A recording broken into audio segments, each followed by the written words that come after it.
An inclusive art studio has to provide and resolve everyone's needs. If you resolve the basic and extra needs people need to become artists, then it's one step closer to achieving their goals and dreams. I'd like art studios really to look at access and really how is there a way of making it more accessible. Has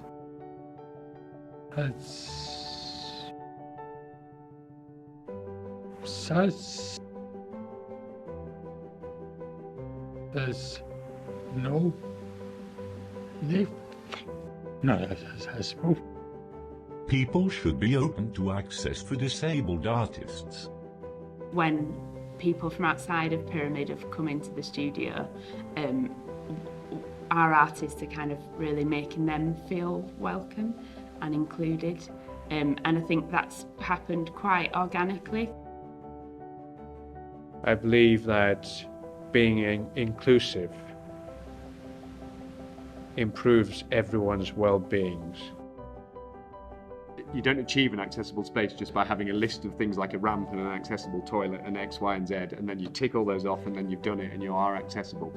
You have an accessible space by doing all those things, but also having that conversation with the people in the space about what they want. When we visited the Assembly House studios, that was, I think, really kind of inspirational for our artists. Everyone has their own kind of partitioned off spaces that's just for them. The artists use those individual spaces as a way of identifying as an artist.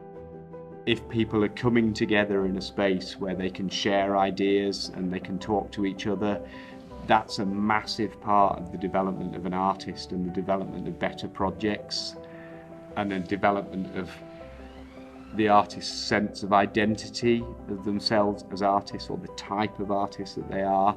So if your art space isn't inclusive, that's not happening.